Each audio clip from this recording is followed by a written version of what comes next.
இந்த நாளிலுமாய் கூட தேவனுடைய செய்தியை கொடுக்கும்படியாய் வாய்ப்பை கொடுத்த முதலாவது தேவனுக்கு நன்றி செலுத்துகிறேன். அடுத்ததாக இயேசுவின் வல்லமை ஊழியர்களான தேவ பிள்ளைகளுக்கு என்னுடைய நன்றி செலுத்துகிறேன். அருமையான தெய்வ பிள்ளைகளே, இந்த காலை இருட்டோடு ஜெபத்திலே நம்முடைய போதகர் ஐயா எஸ்.எஸ். சாமுவேல் ஐயா அவர்கள் அப்போஸ்தலர் நடபடிகளிலே பரிசுத்த ஆவியானவருடைய செயல்கள் ஒரு மனிதனுக்குள்ளாய் என்னென்ன செயல்களை கர்த்தர் செய்கிறார் என்று சொல்லி பல காரியங்களை நம்மோடு கூட சொல்லி அவைகளை நாம் பெற்றுக்கொள்ள வேண்டும் என்று அதிகமாய் ஜெபித்ததை நாம் பார்த்தோம். நாளிலுமாய் கூட இந்த பரிசுத்த ஆவியானவருடைய முக்கியமான செயல்களிலே ஒரு செயல் அப்போஸ்தலர் நடபடிகள் 1 அதிகாரம் 8ஆம் வசனம் இவ்விதமாய் சொல்லப்படுகிறது. அப்போஸ்தலர் நடபடிகள் 1 அதிகாரம் 8ஆம் வசனம், பரிசுத்த ஆவி உங்களிடத்திலே வரும் பொழுது நீங்கள் பலன் அடைந்து எருசலேமிலும் யூதேயாவிலும் முழுவதிலும் சமரியாவிலும் பூமியின் கடைசி பரியந்தமும் எனக்கு சாட்சிகளாய் இருப்பீர்கள் என்றார்.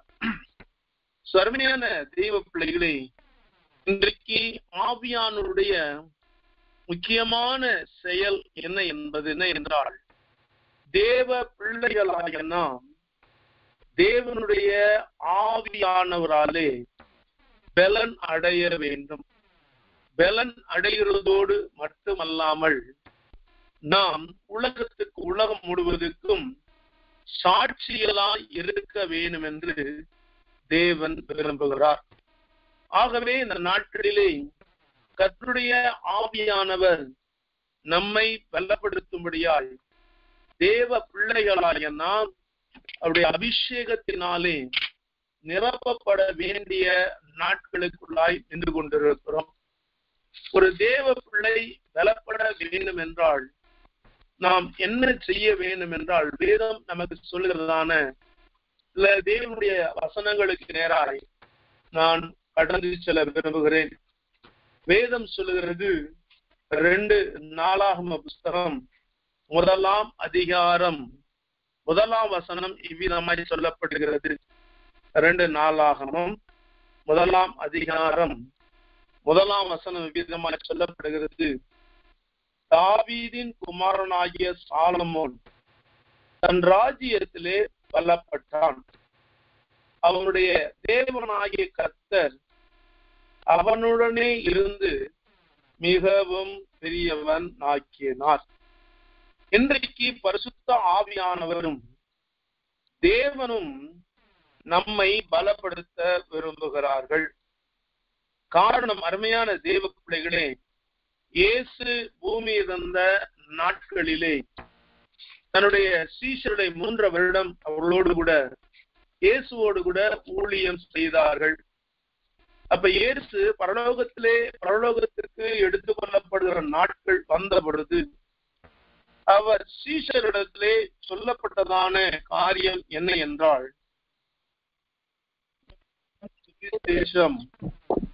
24ஆம் அதிகாரம் 48ஆம் வசனம் இவ்விதமாய் சொல்லப்படுகிறது. லூக்கா 24:48, நீங்கள் இவைகளுக்கு சாட்சிகளாய் இருக்கிறீர்கள். அப்ப எதற்கு சாட்சி என்றால், வேதம் சொல்லுகிறது மனம் திரும்புதலும் பாவ மன்னிப்பும் எருசலேம் தொடங்கி சகல தேசத்தாருக்கும் அவருடைய நாமத்தினாலே பிரசங்கிக்கப்படவும் வேண்டியது. நீங்கள் இவைகளுக்கு சாட்சிகளாய் இருக்கிறீர்கள் என்று சொன்ன ஆண்டவர் அவரிடத்திலே சொன்ன ஒரு காரியம் என்ன என்றால், என் பிதா வாக்குத்தத்தம் பண்ணினதை இதோ நான் உங்களுக்கு அனுப்புகிறேன். நீங்களோ உன்னதத்திலிருந்து வரும் பலனால் தரிப்பிக்கப்படும் வரைக்கும் எருசலேம் நகரத்திலே இருங்கள் என்றார். ஆகவே இந்த நாட்களிலே தேவ பிள்ளைகளாக நாம் தேவனுடைய பலனினாலே நிரப்பப்பட வேண்டும். அல்லது தேவ பலத்தினாலே நாம் பலன் கொள்ள வேண்டும்.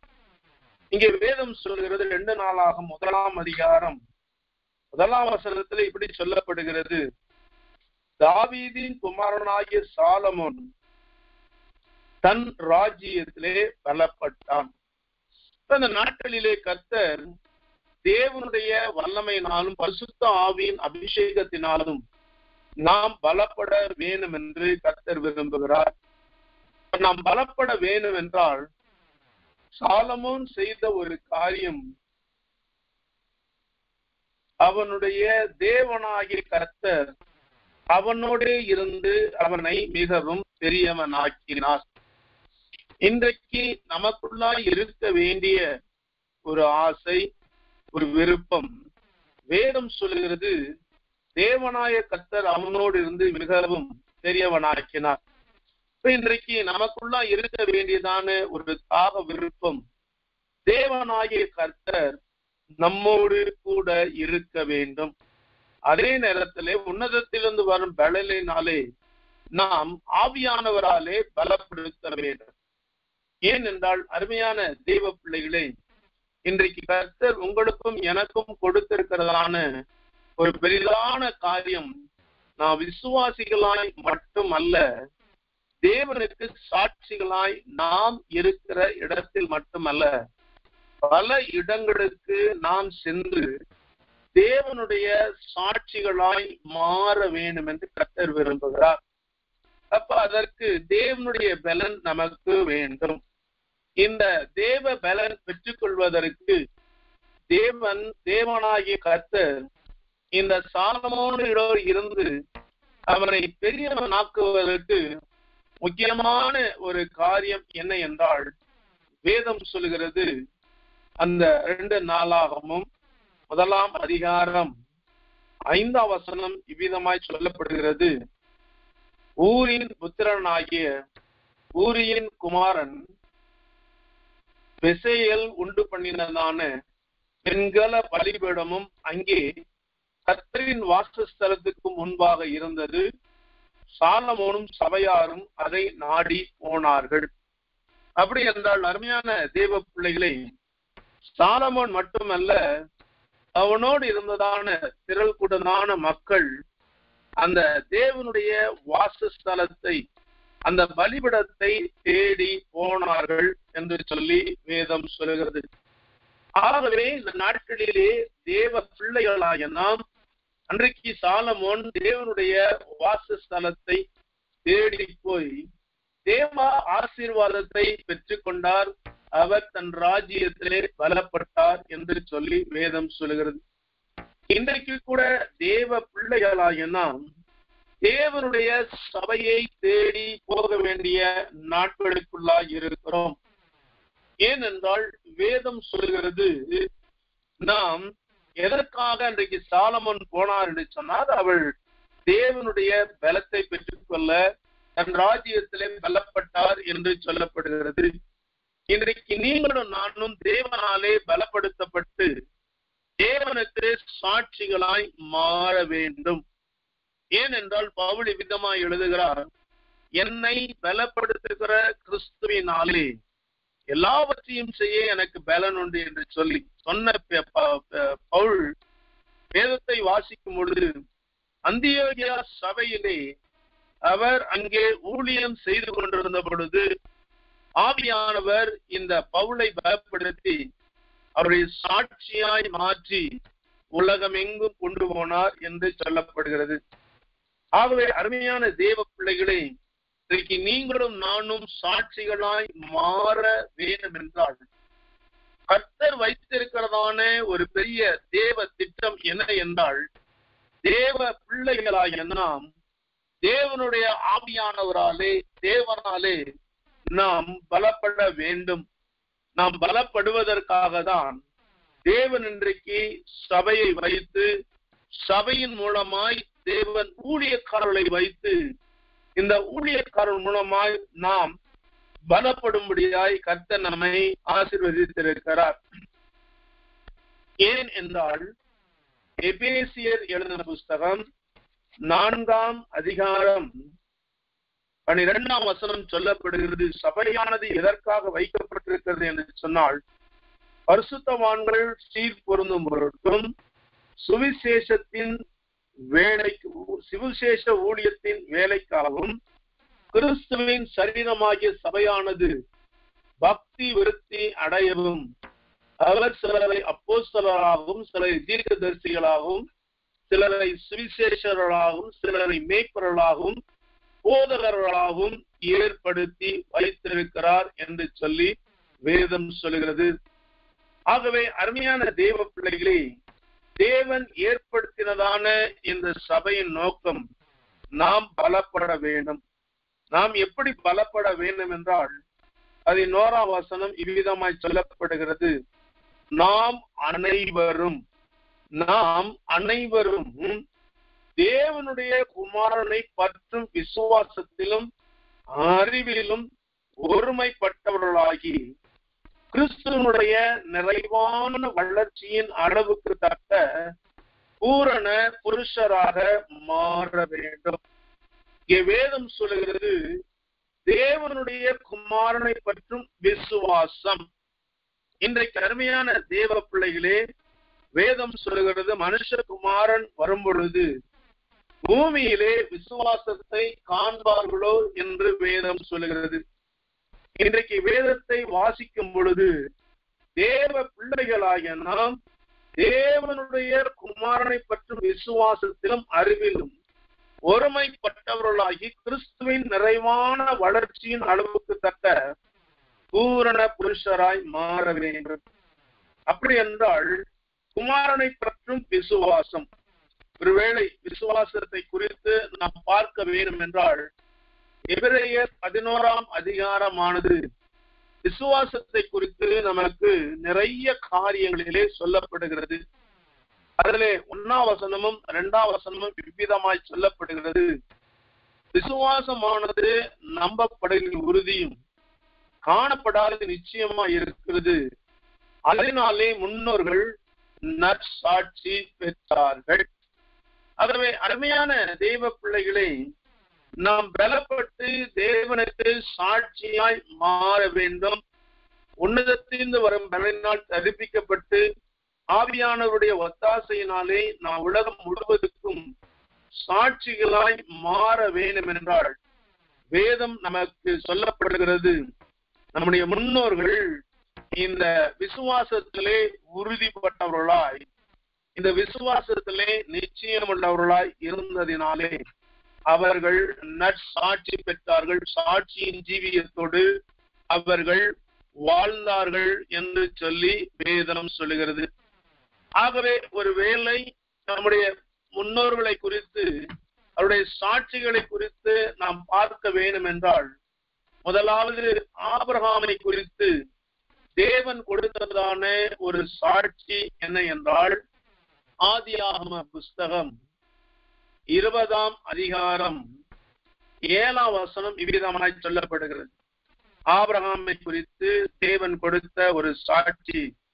ஆதியாகம புஸ்தகம் 20ஆம் அதிகாரம் 7ஆம் வசனம், அந்த மனுஷனுடைய மனைவியை அவனிடத்திற்கு அனுப்பிவிடு, அவன் ஒரு தீர்க்கதரிசி, நீ பிழைக்கும்படிக்கு அவன் உனக்காக வேண்டுதல் செய்வான். சர்வையான தேவ பிள்ளைகளே, ஆண்டவரே இன்றைக்கு ஆபிரகாமை குறித்து அழகாக ஒரு சாட்சியை சொன்னார். ஒருவேளை ஆபிரகாம் இங்கே ஒரு சிறிய தவறு செய்ததாக வேதம் சொல்லுகிறது. ஆனாலும் கூட ஆண்டவர் ஆபிரகாமை குறித்து சொல்லுகிறதான ஒரு சாட்சி என்ன என்றால், அவன் ஒரு தீர்க்கதரிசி, இப்படிக்கும்படி அவன் உனக்காக வேண்டுதல் செய்வார். அந்த நாட்களில் அருமையான தேவ பிள்ளைகளை, நம்முடைய சாட்சி எப்படி இருக்கிறது? தேவனாலே உங்களை குறித்து என்னை குறித்து சாட்சி சொல்லுகிற அளவுக்கு தேவ பிள்ளைகளாகிய நாம் நம்முடைய வாழ்க்கையிலே தேவனுக்கு முன்பாய் நாம் எப்படிப்பட்டதான ஆவியானவராலே பலப்படுத்தப்பட்டு ஒரு சாட்சியோடு நாம் வாழ்கிறோமா? அல்லது நம்மை குறித்து பலர் தீதான காரியங்களை சொல்கிற அளவுக்கு வாழ்க்கை முறையானது இருக்கிறதா?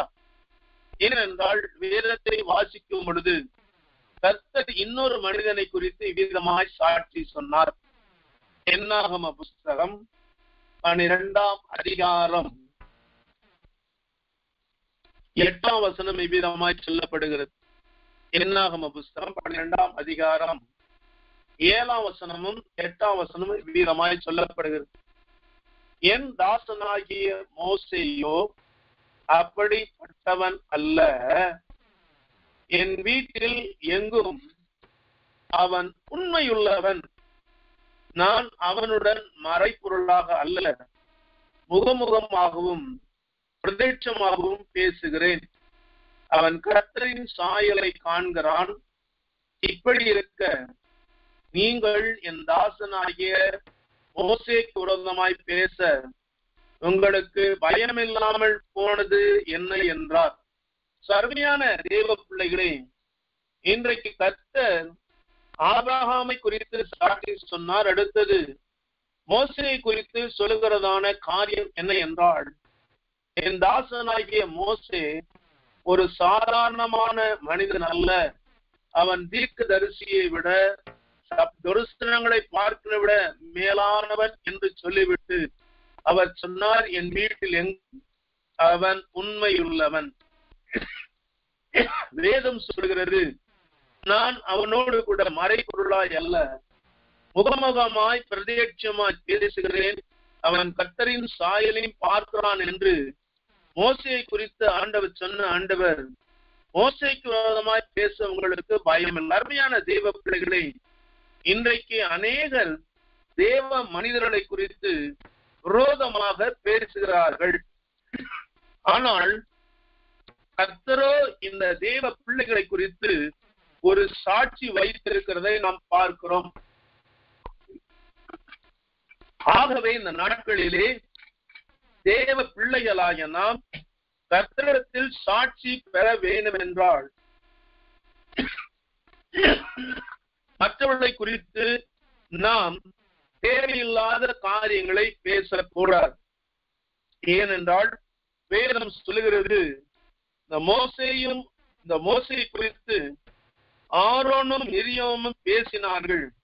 கர்த்தருடைய சாட்சி வித்தியாசமா இருந்ததினாலே இங்கே மிரியாம் தண்டிக்கப்படுகிறதை நாம் பார்க்கிறோம். ஆகவே இந்த நாட்களில் அருமையான தேவ பிள்ளைகளே, கர்த்தர் ஆபிரகாமை குறித்து சாட்சி கொடுத்தார், மோசே குறித்தும் கர்த்தர் சாட்சி கொடுத்தார் என்று சொல்லப்படுகிறது. அதே போல வேதத்தை நாம் பார்க்கும் பொழுது அப்போஸ்தலர் நடபடிகள் 13ஆம் அதிகாரம் 22ஆம் வசனம் இவ்விதமாக சொல்லப்படுகிறது.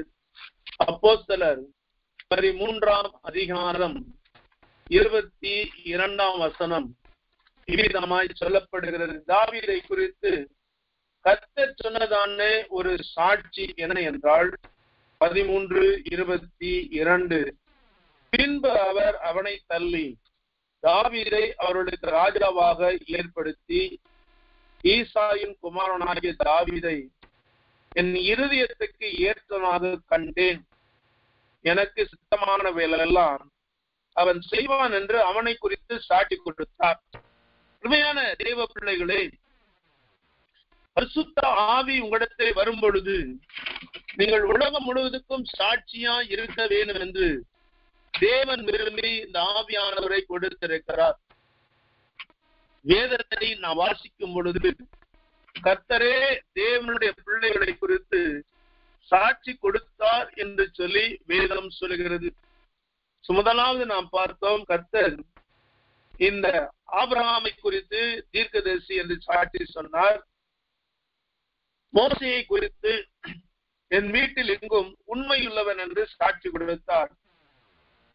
இங்கே தாவீதை குறித்து பார்க்கிறோம், என் இருதயத்திற்கு ஏற்றவனாக கண்டேன், எனக்கு சித்தமானவையெல்லாம் அவன் செய்வான் என்று அவனை குறித்து சாட்சி கொடுத்தார். அருமையான தெய்வ பிள்ளைகளே, இன்றைக்கு உங்களையும் என்னையும் குறித்து ஆவியானவர் என்ன சாட்சி கொடுக்க போகிறார்? நாம் என்ன சாட்சி தேவனுக்காக கொடுக்க போகிறோம்? ஏனென்றால் இன்றைக்கு வேதத்தை நாம் வாசிக்கும் பொழுது, ஆவியானவர் நமக்குள்ளாய் வரும் பொழுது நாம் உலகத்திற்கு சாட்சி சொல்ல வேண்டும் என்று கர்த்தர் நம்மை அழைத்திருக்கிறார். ஆனால் அதற்கு முன்பாக தேவ பிள்ளைகள் தேவனாலே சாட்சி பெற்றார்கள். வேதம் சொல்கிறது, தாவீதை என் இருதயத்திற்கு ஏற்றவனாக கண்டேன்.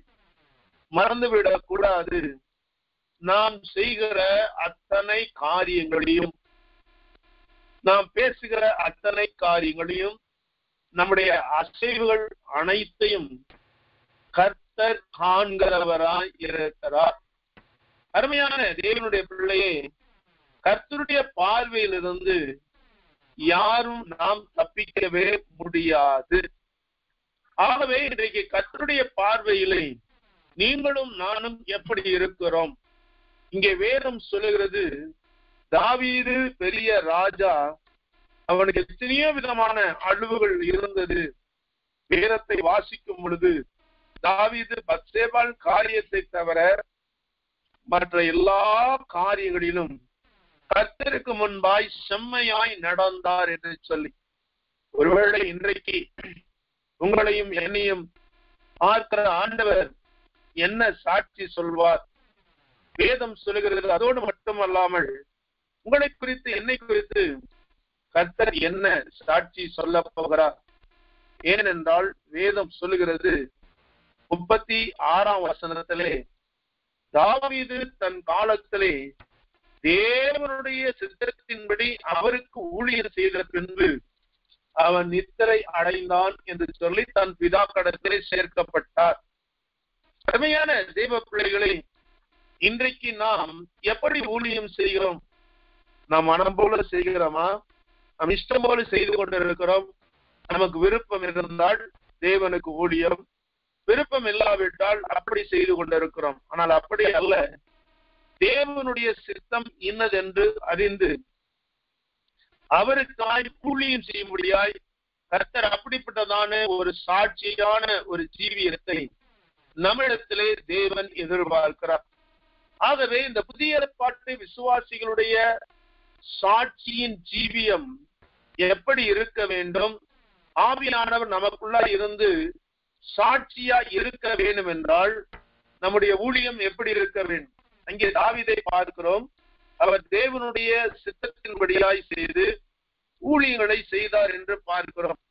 ஆனால் இன்றைக்கு புதிய ஏற்பாட்டு விசுவாசிகளாகிய நாம் கர்த்தருக்கு சாட்சிகளாய் இருக்க வேண்டும், கர்த்தருடைய சித்தத்தின்படியாய் நாம் செயல்பட வேண்டும் என்றால் வேதம் சொல்லுகிறது, அப்போஸ்தலர் நடபடிகள் 14ஆம் அதிகாரம் 3ஆம் வசனத்தை வாசிக்கலாம். அப்போஸ்தலர் 14ஆம் அதிகாரம் 3ஆம் வசனம் இவ்விதமாய் சொல்லப்படுகிறது.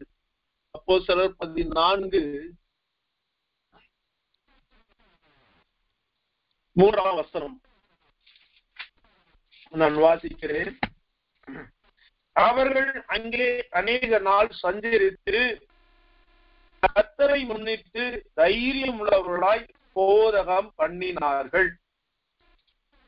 அவர் தமது கிருபையுள்ள வசனத்திற்கு சாட்சியாக அடையாளங்களும் அற்புதங்களும் அவர்கள் கைகளால் செய்யப்படும்படி அனுக்கிரகம் பண்ணினார். அருமையான தேவ பிள்ளைகளே, இன்றைக்கு புதிய ஏற்பாட்டு விசுவாசிகள் சாட்சிகளாய் இருக்க வேண்டும் என்றால் பழைய ஏற்பாட்டு விசுவாசிகளை குறித்து தேவன் சாட்சி சொன்னார். ஆனால் புதிய ஏற்பாட்டு விசுவாசிகள் தேவனுக்கு சாட்சிகளாய் இருக்க வேண்டும் என்றால் 3 காரியங்களை குறித்து வேதம் சொல்லுகிறது. முதலாவது, கர்த்தரை முன்னிட்டு தைரியம் உள்ளவர்களாய் போதகம் பண்ணினார்கள். இது எத்தனை பேர் பக்கத்து வீட்டுல இருக்கிற மக்களுக்கு இயேசுவை குறித்து சொல்லுகிறவர்களாய் இருக்கிறோம்? அல்லது கர்த்தர் நம்மிடத்திலே அனுப்புகிறதான மக்களுக்கு தைரியத்தோடு கூட இயேசுவை குறித்து கர்த்தரை முன்னிட்டு தைரியமாய் போதகம் பண்ணினார்கள்.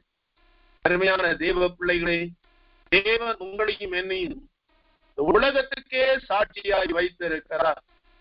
நாம் செய்ய வேண்டிய சாட்சியாய் இருக்க வேண்டும் என்றால் முதலாவது தேவ பிள்ளைகளாகிய நாம் தைரியமாய் போதகம் பண்ணினார்கள். அடுத்தது வேதம் சொல்கிறது, அவர் தமது கிருபையுள்ள வசனத்திற்கு சாட்சியாக. இரண்டாவது, தேவன் எழுதி கொடுத்த சகல வார்த்தையின்படியாய் அவர்கள் கீழ்ப்பணிந்து நடக்கிறவர்களாய் இருந்தார்கள். அருமையான தேவ பிள்ளைகளை, இன்றைக்கு அநேகர் தேவனுடைய பிள்ளைகளை குறித்து சொல்லுகிற காரியம் என்ன என்றால், ஐயா, வேதம், உங்கள் வேதம் இப்படி சொல்லுகிறது, இப்படி எழுதப்பட்டிருக்கிறது.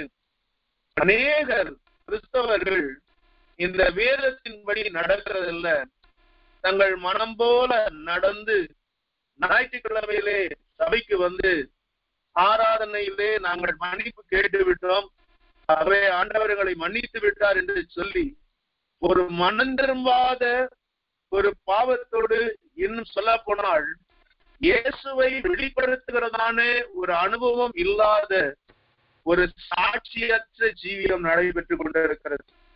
ஆகவே அருமையான தேவ பிள்ளைகளை, நாம் சாட்சியா இருக்க வேண்டும் என்றால் தேவனுடைய வசனத்தை தைரியமாய் போதிக்க வேண்டும். இரண்டாவது, கிருபையுள்ள வசனத்திற்கு சாட்சிகளாய் நாம் வாழ வேண்டும். வேதம் சொல்லுகிறது, பாவம் செய்யாதே. வேதம் சொல்லுகிறது, திருடாதே. வேதம் சொல்லுகிறது, பிறனுக்கு விரோதமாய் பேசாதே. வேதம் சொல்லுகிறது, கர்த்தருக்கு பயந்து அவருக்கு கீழ்ப்படிந்து நடை என்று வேதம் பல காரியங்களை தேவனுக்கு சாட்சியாய் சொல்லும்படியாய் நம்மிடத்திலே தேவன் எதிர்பார்க்கிறார். எத்தனை பேர் கர்த்தருடைய வசனத்தை குறித்தும் கர்த்தருடைய காரியங்களை குறித்தும் நாம் சாட்சிகளாய் இருக்கிறோம் என்றால் அது ஒரு பெரிய கேள்விக்குறியாய் இருக்கிறது. காரணம், நீங்களும் நானும் கிருபையுள்ள வசனத்திற்கு சாட்சியாய் இருப்போமானால் வேதம் சொல்கிறது, கர்த்தர் அடையாளங்களினாலும் அற்புதங்களினாலும் நம்முடைய கைகளினாலே அற்புதங்களும் அடையாளமும் அவர்கள் கைகளால் செய்யப்படும்படி அனுக்கிரகம் பண்ணினார். இன்றைக்கு நீங்களும் நானும் அந்த கிருபையுள்ள வசனத்தை கை கொண்டு அதற்கு சாட்சியாக வாழும் பொழுது நம்மை பரலோகத்திலிருந்து பார்க்கிற தேவன் நம்மை அவர் வித்தியாசமாய் ஆசீர்வதிக்கிறார். வேதம் சொல்கிறது, நம்முடைய கைகளினாலே தேவன் அடையாளங்களையும் அற்புதங்களையும் செய்து வசனத்தை உறுதிப்படுத்தும்படியாய் தேவன் அனுக்கிரகம் பண்ணுகிறவர்களாய் இருக்கிறார். ஆகவே அருமையான தேவ பிள்ளைகளை, நீங்களும் நானும் தேவனுக்கு சாட்சிகளாய் மாற வேண்டும் என்றால் முதலாவது வேதம் சொல்கிறது, தைரியமாய் தேவ வசனத்தை பிரசங்கிக்க வேண்டும்.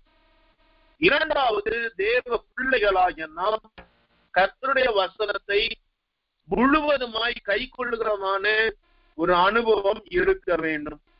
இந்த வசனத்தை நாம் கை கொள்ளும் பொழுது வேதம் தெளிவாய் சொல்கிறது, கர்த்தர் அவர்கள் கைகளிலால் செய்யும்படி அற்புதங்களும் அடையாளங்களும் நம்முடைய கைகளினாலே செய்யும்படி கர்த்தர் அனுக்கிரகம் பண்ணுவார்.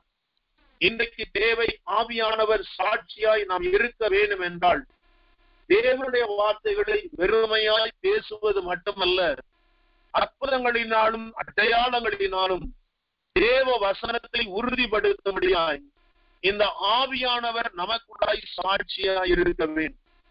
ஏனென்றால் அருமையான தேவ பிள்ளைகளே, வேதத்தை நாம் வாசிக்கும் பொழுது எழுதின சுவிசேஷம் 16ஆம் அதிகாரம், ஆண்டவர் இன்றைக்கு நீங்களும் நானும் சாட்சியாய் இருக்க வேண்டும் என்றால், ஆவியானவர் நமக்குள்ளாய் வந்து சாட்சியாய் இருக்க வேண்டும் என்றால் வெறும் வேத வசனங்களை போதித்தால் மட்டும் போதாது. வசனத்திற்கு கீழ்ப்படிந்து நடக்கும் பொழுது கர்த்தருடைய கைகளினாலே அற்புதங்களையும் அடையாளங்களையும் அனுக்கிரகம் பண்ணி நாம் சாட்சிகளாய் கர்த்தர் நிறுத்த விரும்புகிறார். ஏனென்றால் மார்க் எழுதின சுவிசேஷம் 16ஆம் அதிகாரம் 17ஆம் வசனமும் 18ஆம் வசனம் வீதமாய் சொல்லப்படுகிறது. விசுவாசிகள் எப்படி சாட்சியா இருக்க வேண்டும் என்றால் மார்க் 16ஆம் அதிகாரம் 17, 18 விசுவாசிகளோட நடக்கும் அடையாளங்களான என் நாமத்தினாலே பிசாசுகளை துரத்துவார்கள், நவமான பாஷைகளை பேசுவார்கள், சர்ப்பங்களை எடுப்பார்கள், சாவுக்கு ஏதுவான யாதொன்றை குடித்தாலும் அது அவர்களை சேதப்படுத்தாது, வியாதியஸ்தர் மேல் கைகளை வைப்பார்கள், அப்பொழுது அவர்கள் சுகமாவார்கள். வேதம் சொல்கிறது 20ஆம் வசனம், அவர்கள் புறப்பட்டு போய் எங்கு பிரசங்கம் பண்ணினார்கள், கர்த்தர் அவர்களுடனே கூட கிரியை நடத்தித்து அவர்களால் நடந்த அடையாளங்களினாலே வசனத்தை உறுதிப்படுத்தினார். இங்கே வேதம் சொல்லுகிறது, அவர்கள் கர்த்தரை முன்னிட்டு அப்போஸ்தலர் 14ஆம் அதிகாரம் 3ஆம் வசனத்தில் சொல்லப்படி விசுவாசி இருக்க வேண்டிய அடையாளம், இந்த அடையாளத்தை பவுலுடைய வாழ்க்கையிலே கர்த்தர் சாட்சியாய் மாற்றினார். இந்த அடையாளங்களை செய்யும்படியாய் கர்த்தர் அவள் கைகளினாலே செய்யும்படியாய் அனுக்கிரகம் பண்ணினார் என்று வேதம் சொல்கிறது. தேவன் செய்த இந்த அனுக்கிரகம் என்ன என்றால், வேதத்தை வாசிக்கும் பொழுது அந்த 14ஆம் அதிகாரம் 8ஆம் வசனம் விகிதமாய் சொல்லப்படுகிறது. லிஸ்திராவிலே ஒருவன் தன் தாயின் வயிற்றிலிருந்து பிறந்த முதல் சப்பானியா இருந்து ஒருபோதும் நடவாமல் கால்கள் வழங்காதவனாய் உட்கார்ந்திருந்தான்.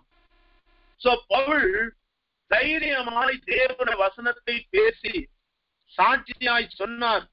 தேவன் அற்புதங்களை செய்கிறவர், அடையாளங்களை செய்கிறவர், வசனத்தை கை கொள்ளும் பொழுது பெரிய காரியங்களை செய்கிறவர் என்று பவுல் அங்கே தேவனுடைய காரியங்களை குறித்து அவர் பேசி சாட்சி சொன்ன பொழுது வேதம் சொல்கிறது, அவன் பவுல் பேசுகிறதை கேட்டுக் கொண்டிருந்தான். பவுல் உற்று பார்த்து ரட்சிப்புக்கேற்ற விசுவாசம் அவனுக்கு உண்டு என்று கண்டு எழுந்து காலொன்றை நிமிர்ந்து நில் என்று சொல்லி உரத்த சத்தத்தோடு சொன்னான். உடனே அவன் குதித்தெழுந்து நடந்தான்.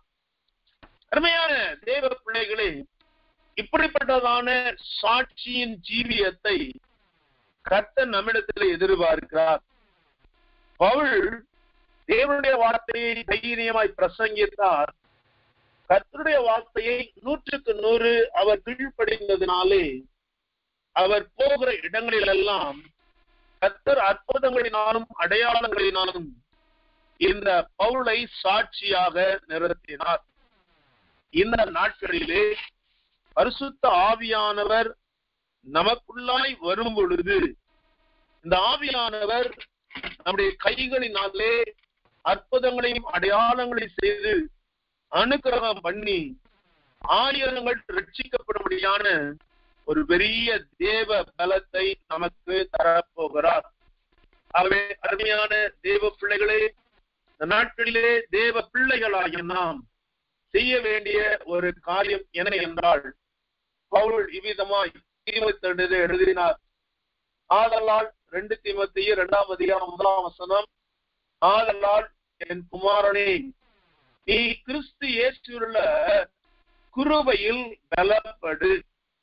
ஏன் பலப்பட வேண்டும் என்றால், அநேக சாட்சிகளுக்கு முன்பாக நீ என்னிடத்தில் கேட்டவளை மற்றவர்களுக்கு போதிக்கத்தக்க உண்மையுள்ள மனுஷரிடத்திலே ஒப்புவி. அநேக சாட்சிகளுக்கு முன்பாய் நாம் கேட்டவைகளை மற்றவர்களுக்கு சொல்ல வேண்டும். இதைதான் ஆண்டவர் விரும்பினார். நீங்கள் ஆண்டவர் இயேசு கிறிஸ்து பூமியை விட்டு கடைசியிலே போகும் பொழுது மத்தேயு எழுதின சுவிசேஷம் 26ஆம் அதிகாரத்திலே ஆண்டவர் சீஷர்களோடு கூட 28ஆம் அதிகாரத்திலே ஆண்டவர் சொன்னார், ஆகையால் நீங்கள், அப்பொழுது இயேசு சமீபத்தில் வந்து அவர்களை நோக்கி, வானத்திலும் பூமியிலும் சகல அதிகாரம் எனக்கு கொடுக்கப்பட்டிருக்கிறது, ஆகையால் நீங்கள் புறப்பட்டு போய் சகல ஜாதிகளும் சீஷராக்கி பிதா குமாரன் பரிசுத்தாவி நாமத்தினாலே அவர்களுக்கு ஞானஸ்தானம் கொடுத்து நான் உங்களுக்கு கட்டளையிட்ட யாவையும் அவர்கள் கை கொள்ளும்படி செய்யுங்கள், அவர்களுக்கு உபதேசம் பண்ணுங்கள், உலகத்தின் முடிவு பரியந்தமும் சகல நாட்களில் நம்மளோடு கூட இருக்கிறேன் என்றார். அருமையான தேவ பிள்ளைகளை, இன்றைக்கு பரிசுத்த ஆவியானவர் வரும் பொழுது நீங்களும் நானும் சாட்சிகளா இருக்க வேண்டும் என்பது தேவனுடைய திட்டம். ஆகவே இந்த பரிசுத்த ஆவியானவர் நம்மிடத்திலே வந்து நம்மை ஆசீர்வதித்து நம்மை மேன்மைப்படுத்த வேண்டும் என்று ஆண்டவர் விரும்புகிறார். ஆகவே இந்த நாட்களிலே அடையாளங்களினாலும் அற்புதங்களினாலும் தேவனுடைய சாட்சிகளாய் பரிசுத்தவான்கள் விளங்கியதாக வேதம் சொல்கிறது. இந்த கடைசி கால எழுப்புதலுக்காய் கர்த்தர் உங்களுக்கும் எனக்கும் இந்த ஆவியாருடைய சகல வல்லமைகளை கொடுத்திருக்கிறார். ஆகவே தேவ பிள்ளைகளாகிய நாமாய் தேவனுடைய வசனத்தை தைரியமாய் பிரசங்கிக்கவும், தேவனுடைய வசனங்களுக்கு கீழ்ப்படியவும் உங்கள் மூலமாய் என் மூலமாய் கர்த்தர் அற்புதங்களும் அடையாளங்களும் செய்து தேவனுடைய சாட்சிகளாய் உலகத்துக்கு நம்மை கொண்டு வரும்படியாய் தேவ சமூகத்திலே ஒப்பு கொடுத்து நாம் ஜெபிக்கலாம். அன்பின் தகப்பனே, இயேசு கிறிஸ்துவின் நாமத்தினாலே நாங்கள் வருகிறோம். இந்த நாட்களிலே தேவனுடைய பிள்ளைகளாகிய நாம் தேவனுடைய கிருபையிலே நாங்கள் பலப்பட வேண்டும் என்று கர்த்தர் இந்த நாட்களிலே நீ விரும்புகிறீர். ஆகவே ஒரு தேவ பிள்ளையினுடைய சாட்சி எப்படி இருக்க முடியும் என்று நாங்கள் வேதத்திலே வாசிக்கிறோமே. புதிய ஏற்பாட்டு காலத்திலே தேவனுடைய விசுவாசிகள் சாட்சிகளாய் இருந்தவர்கள் தேவனுடைய வசனத்தை தைரியமாய் பிரசங்கித்தார்கள். வசனத்துக்கு 100க்கு 100 அவர்கள் கீழ்ப்படிந்தார்கள். தொடர்ந்து அந்த வசனத்தை அவர்கள் கீழ்ப்படிந்ததினாலே தேவன் அவர்கள் மூலமாக பெரிதான காரியங்களை நீர் செய்தீர். இந்த நாட்களிலே தேவ பிள்ளைகளாகிய நாம் ஆவியானவர் எங்களுக்குள்ளாய் இருந்து ஆண்டவரே நீர் எங்களை குறித்து சாட்சி கொடுக்கும்படியாய் பெரிய காரியங்களை செய்வீராக. நாங்கள் வேதத்திலே வாசிக்கிறபடி நாம் தேவனுடைய பிள்ளைகளா இருக்கிறோம் என்று ஆவியானவர் தாமே நம்முடைய ஆவியுடனே சாட்சி கொடுக்கிறார் என்று வசனத்தின்படி ஆண்டவரே நாங்கள் கிறிஸ்துவுக்காக சுதந்திராய் மாறவும் தேவனுடைய கிறிஸ்துவோடு கூட நாங்கள் மகிமைப்படும்படியாக நம்முடைய ஆண்டவரே வல்லமையான ஆவியானவர்களை ஊற்றுவீராக. நாங்கள் உலகத்துக்கு சாட்சிகளாய் மாறி அற்புதங்களினாலும் அடையாளங்களினாலும் சாட்சியை விளங்க பண்ண கர்த்தர்கள் கைகளை அடையாளம் அற்புதங்கள் அணுக்காக பண்ண முடியாது ஜெபிக்கிறோம். தொடர்ந்து இந்த கூடையை ஆசீர்வதிங்க. தேவன் நீட்டப்படட்டும். தாழ்த்தி போடுகிறோம். நாம வேண்டுகிறோம் பிதாவே. ஆமென், ஆமென், ஆமென்.